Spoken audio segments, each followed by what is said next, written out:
You are listening to Let's Talk Trio on podcast. Make sure you're following us on all of our social media accounts.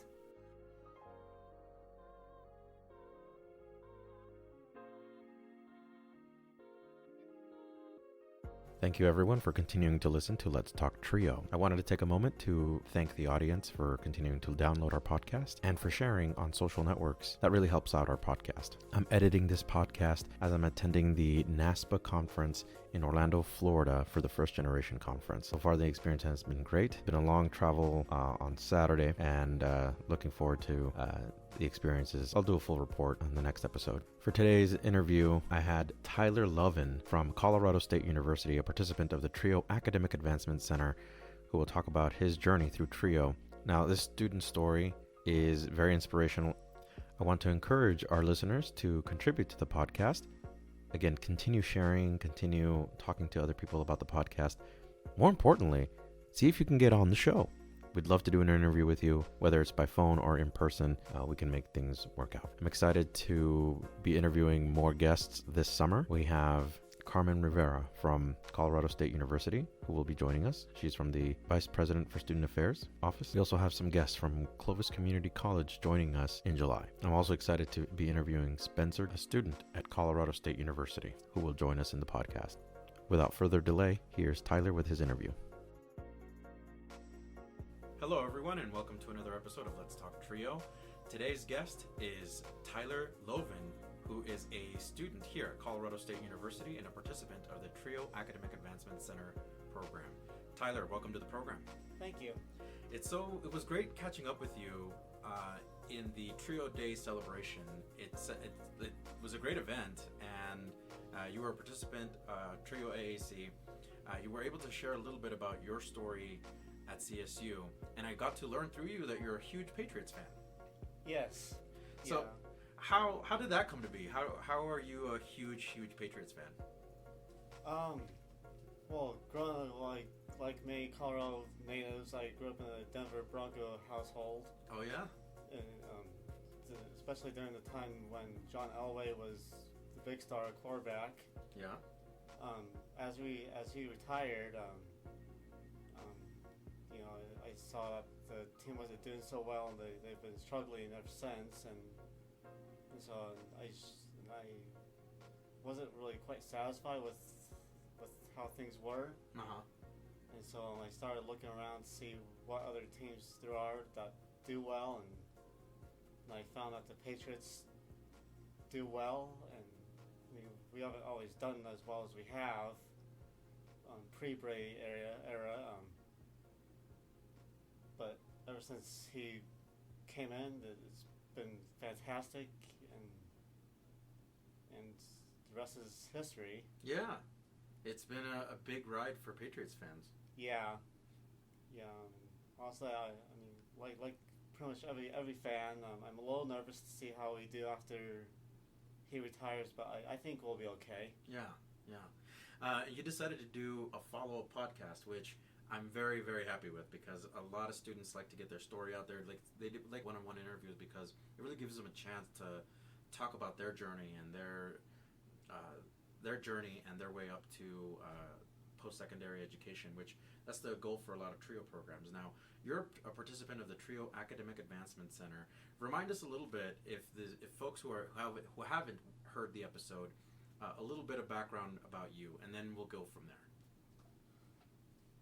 Well, growing up in like middle school and high school, my schools didn't have the TRIO program, and which is unfortunate, because there's a lot of students out there and people who wanted to go to college growing up, but could never make that a attainable goal because of lack of knowledge of like how financial aid works, or they just simply couldn't afford to be able to go to college. Fortunately, I went to Job Corps about 8 years ago, and it was hard, but it was actually the best decision of my life, because everything that happened afterward is how I heard about TRIO, about going to college. My mom is a trio alum, and she encouraged me to go to school and get into the program. And when I first started going to school, I didn't really know what I wanted to do. Like everyone that first gets into their college. But as I progressed, I realized that I wanted to help people. I wanted to work with people, and being on the autism spectrum, I realized that I wanted to help specifically people like me who struggle to get services that are needed for adults on the spectrum. And while services have improved over the last few decades, there's still limited services for people beyond 21. And what I want to do is I want to help bring those services that are available and expand them into smaller areas where they're not very accessible. And Trio has helped me tremendously with that. Like they've helped, like at the community college, they helped me find schools. Like with a lot of the Trio programs at the community college, they took us on transfer tours to different universities. And when I was looking at transferring, is between here at CSU and that Am State down in San Luis Valley. And so I first went to Am State, and I took a tour. I looked around, and I liked it. It was all right, but I just didn't feel that instant connection to the campus. Not that it's not a good school, but I just didn't feel that connection. But I came here to CSU, and I loved everything about it, the resources, the faculty, the academics, and I really liked seeing the Trio office. And it's like, wow, there's so much here. Yeah.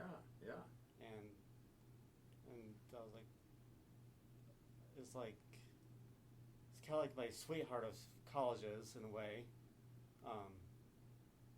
And so I visited more and all that, and when it came down to the wire of finishing my associate's degree, and to apply here at the university, my advisor and I, we contacted the transfer office several times, and I'm sure they got sick of us after a while.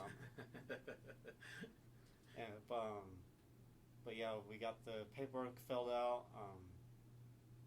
all my transcripts sent up, and it was that moment of waiting after everything was done.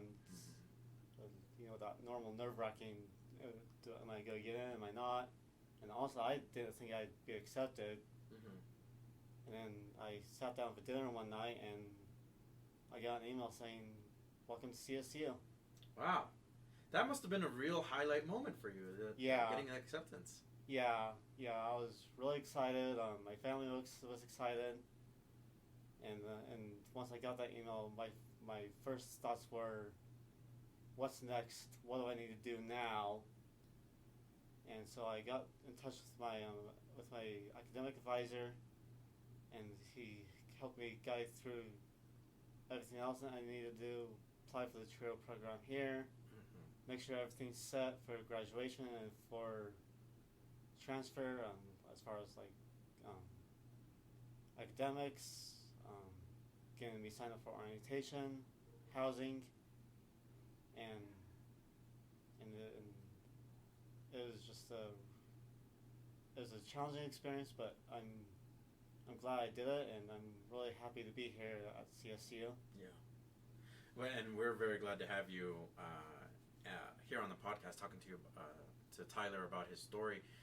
So Tyler, at home, are you first generation? You're the first one in your family to go to college? No, my mom, she went to same community college I went to. That's where she started out. Then she transferred to CSU Pueblo. She has art degrees and focusing on ceramics and sculpture, Mm-hmm.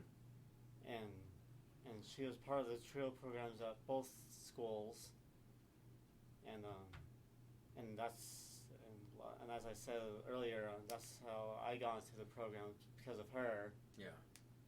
And her encouragement through the enterprise, um, and just like the trio staff here, the trio staff at the community college were very helpful. They do their job. They help you through the entire process of transferring to another college from the moment you apply right up till the moment you're actually attending the university. And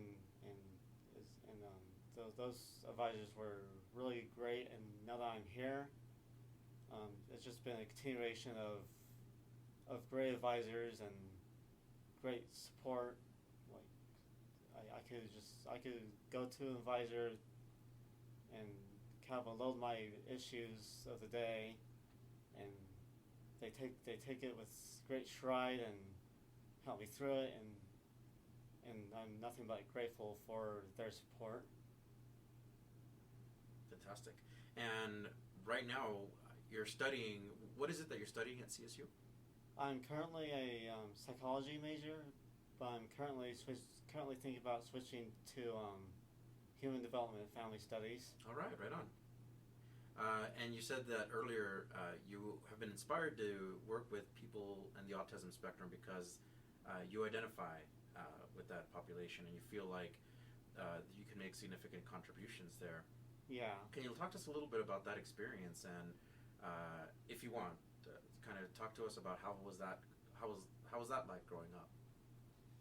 Well, like normal autism families, there was a lot of struggles to get me the right help, both within the school districts and outside. I was, I was diagnosed when I was 3. Mm-hmm. And once I was officially diagnosed, my mom found out about Temple Grandin, and she's been following her work ever since, and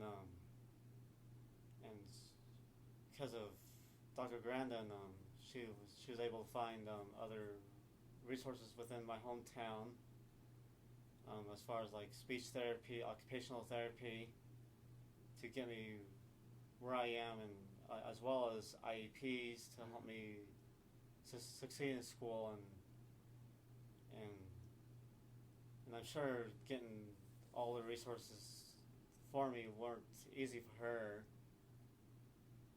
but I'm actually really thankful to be where I am, and to be not only be where I am, but to be able to come to college, because not a lot of, I mean, it's becoming more popular for people with autism to go to college. It's still a struggle for families to see what options there are and how they can get help. Yeah. Especially with families of young children just getting diagnosed. And there's just like, what does the future hold for my child or for my family member? And talking with other people who have children like me, talking about it with them kind of gives them hope for their child to have a bright future. I should say a brighter future. And ever since my mom first told me about Dr. Grandin when I was at Job Corps, because she gave a presentation at CSUP, and my mom was like, if you want, I could I'll bring you out here and you can meet her. I was like, okay. So I went out. So I took a bus out there, met Dr. Grandin, Mm-hmm. and that was the first time I ever heard of her. Yeah. And and I was really impressed by how well she's done, especially for her growing up with even less resources than I've had, and it's and you know, like many families and individuals, she's been a great inspiration for my family and for me and countless others. And it's because of her work that has greatly influenced on what I want to do. Like if she's me. I mean, I'll expect to make a big of impact as she has. But if I can make at least a fraction of the impact, then I feel like my life will be successful to at least someone. And you know, it goes along with that saying, you may not be able to change the world, but if you can impact one person's life, then you change their world. And if I can make that impact for just one person, then I've done my job in helping them succeed and be helpful in whatever way that they go, whether it be college, join TRIO, or to get into the workforce. I just want to be able to do that for someone else. Yeah, that's amazing. First, you got to meet Dr. Temple Grandin, who is a celebrity here at Colorado State University, a vet, and she is amazing at what she does. How was that experience like, getting to meet someone to talk to and to see that, you know, you were able to relate to that person? It's actually been great. Back at the community college, I was taking an English class, and I had to write a paper, and in this paper I had to interview people within my field. And I figured, oh, this is going to be a long shot to try to get a hold of Dr. Grandin, but I'm going to give it a try anyway. So I called up to the department and said, hey, this is who I am, this is where I'm calling from, this is why I'm calling. Is she in? And the lady said, well, no, but if you give me your information, I'll be happy to pass it on. It's like, okay, cool. So I gave her my information, and after I hung up the phone, I was like, you know what, I'm probably going to have to fake my way through this interview, because, you know, Temple's so busy, and probably... Sure. And jokingly, I thought, she's too famous for me, and so I got a Fort Collins phone call on my ID later that night, like, who's calling me at this hour? And so I picked up the phone, and it was like, hello. The person said, is this Tyler? It's like, yes, it is. Who is this? This is Temple Grandin. Oh, wow. Oh, wow. Thank you so much for getting back in touch with me. And I had a set of interview questions to ask her. And unfortunately, I wasn't able to ask her all the questions, but yeah. I was able to ask her a couple questions, and she answered them, and she also gave me some great advice. And that was just a major highlight for me, because not only did she help me out with my paper, but she helped me out with my career, and it was just an awesome opportunity to do that, and I honestly felt on top of the world. Yeah. So that interview really kind of, it seemed like it changed everything for you. It made you look at not only the university, but overall how resources are used to assist students. Yeah. Wow, that's amazing. And so you transferred over from a community college over to Colorado State University. How was that transition for you? Did you find it difficult after you transferred? I know you said at the beginning of the podcast, you said that the transfer experience was, you know, having to wring your hands a little bit, trying to figure out whether or not you're going to get accepted. But after everything that you've experienced, how has that transition been for you? Well, once I got accepted, my first thought was, you know, what do I do now? My advisor helped me. Like I said, he gave me a timeline for each section of what I needed to do. Like, let's start here, then come here. like our first steps were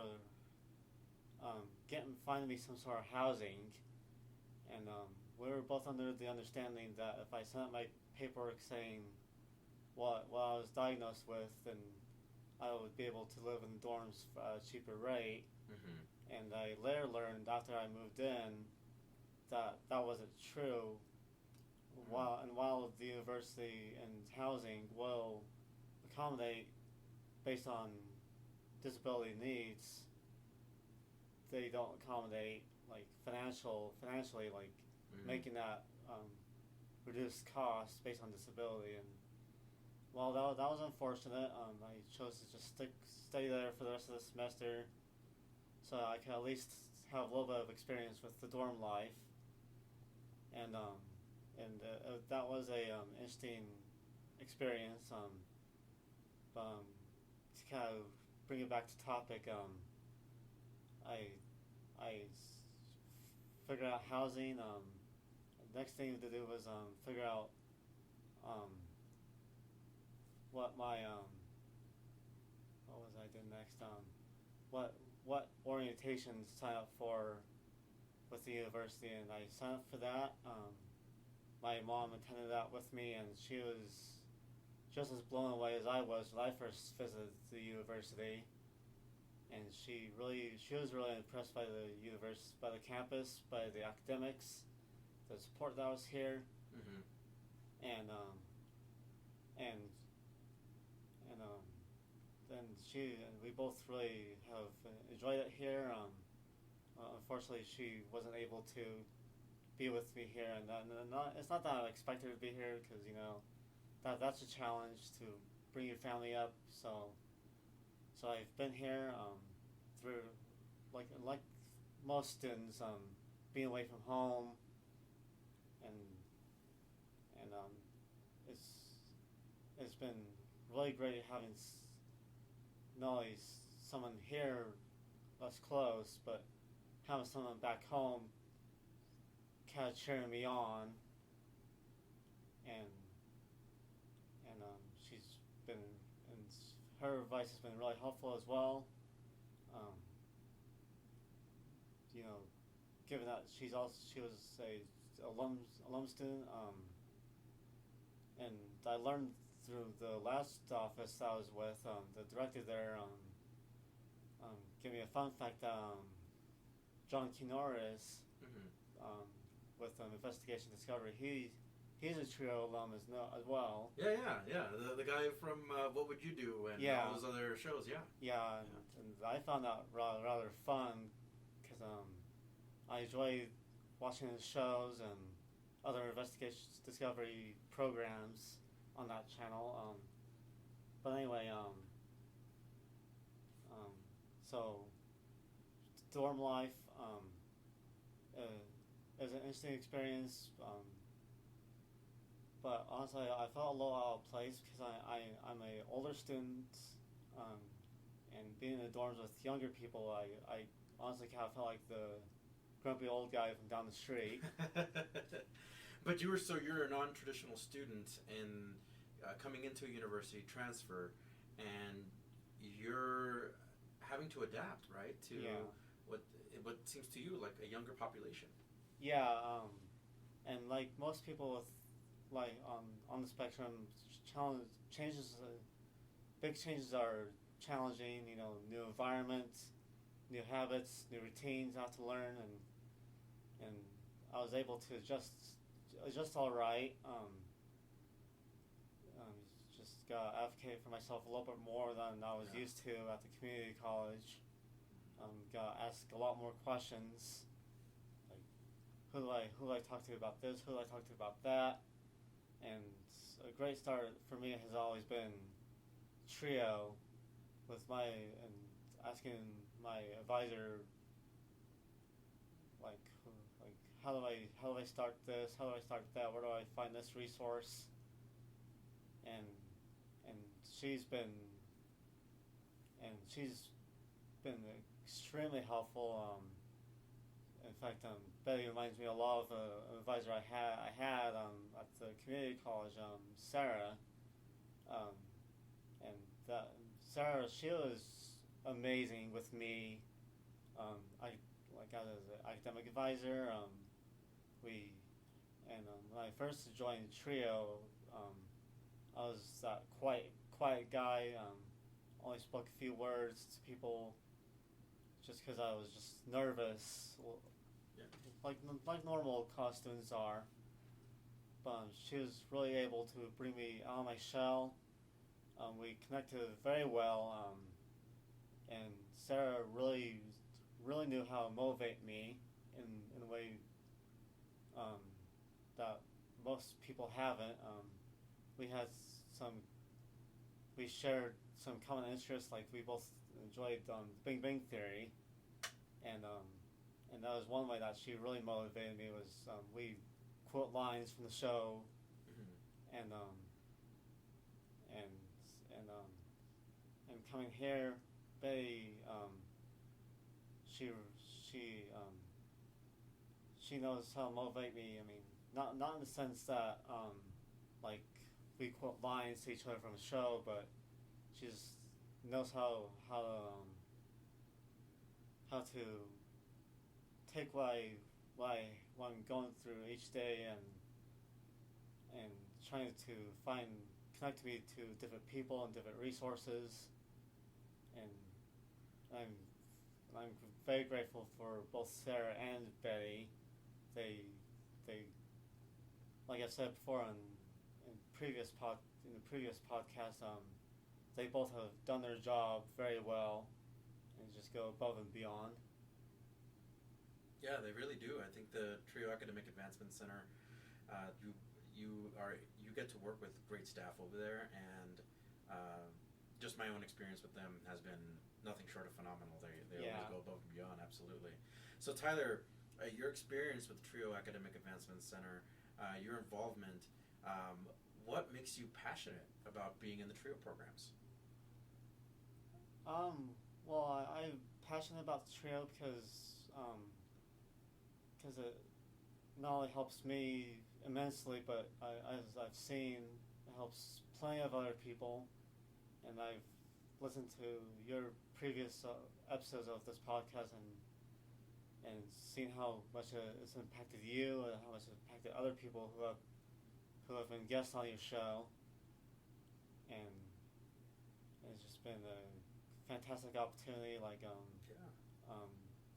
Like last semester being my first semester, they've shown me they've done different workshops and done different events.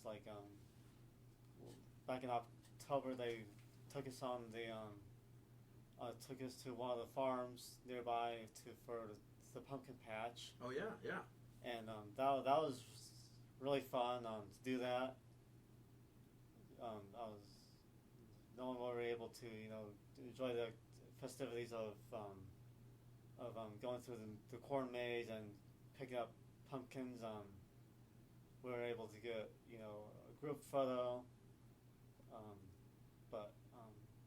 But yeah, I enjoy how they really go and do. They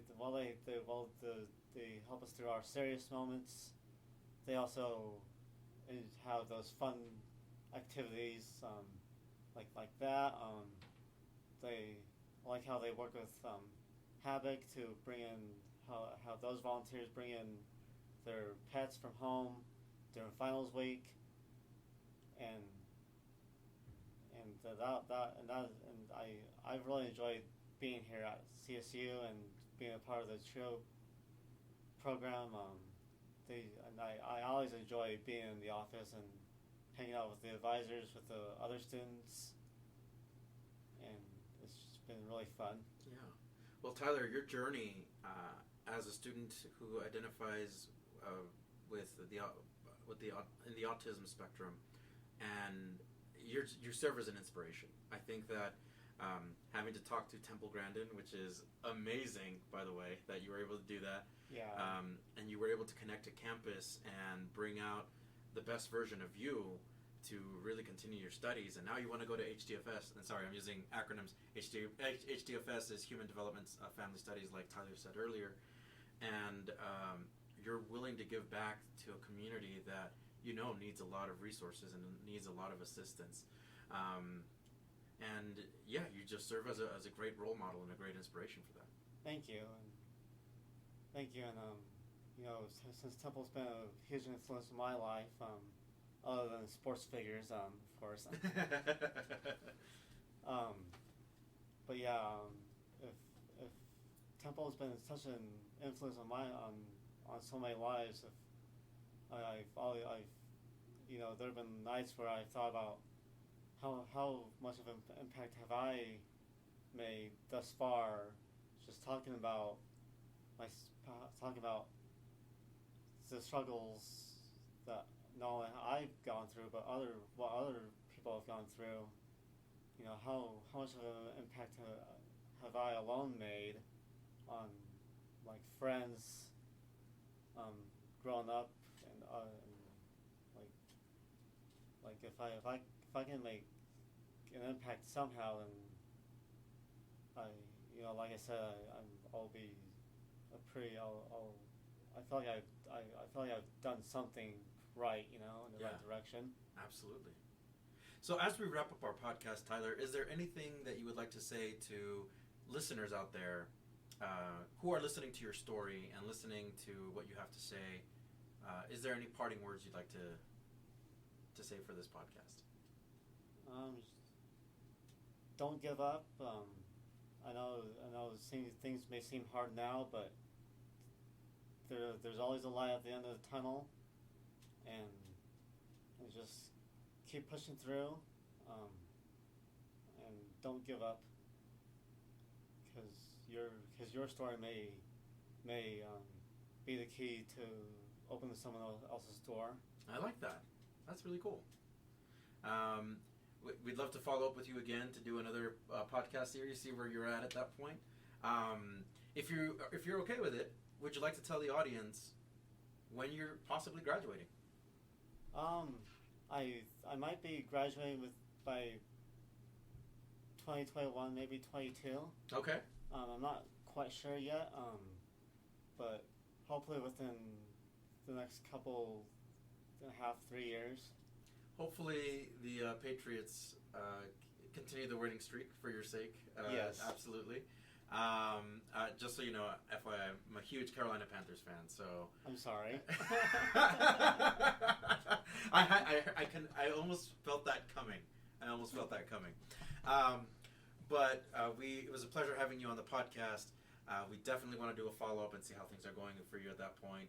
Like I said, maybe the Patriots continue their streak. I don't know. Yeah. I'm hopeful that Cam Newton regains his form and tries to really lead the Panthers back to at least some prominence. Anything else that you would like to talk about before we wrap this entire thing up? I think I covered it all. Cool. Anything else you'd like to add to this? Thank you for having me on. Absolutely, Tyler. It was my pleasure.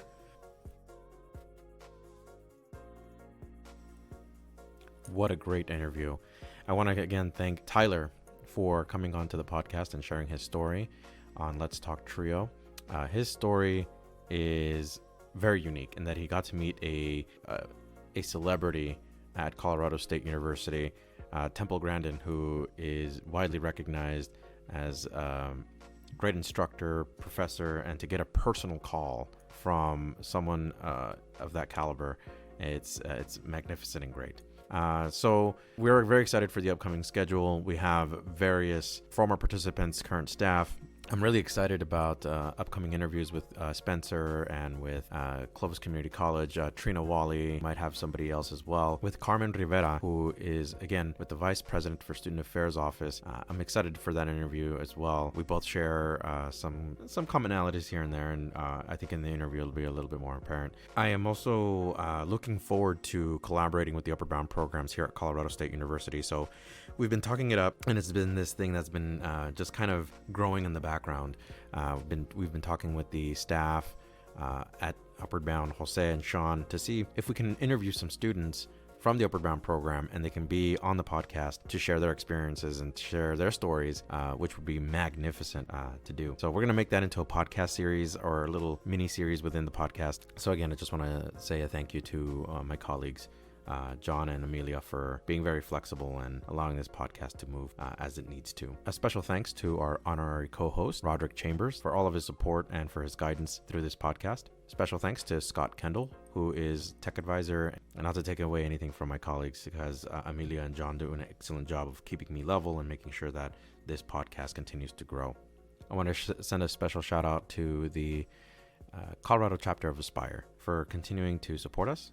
A special thanks to the Council for Opportunity and Education for believing in this podcast and for continuing to share it on their social medias, and for allowing me to record these stories and broadcast them to the larger audience. We would love to have you on the podcast, so if you want to be a part of the Let's Talk Trio program, get in touch with me via Facebook, send us a message and say, hey, I'm interested in sharing my story. We are currently working on trying to expand away from Colorado, so if you're from Texas, California, Alaska, from wherever, we would love to get your story here on Let's Talk Trio.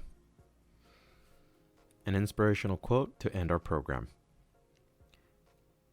Keep your face always toward the sunshine, and shadows will fall behind you. Walt Whitman. I hope you enjoyed this episode. We'll catch you on the next one.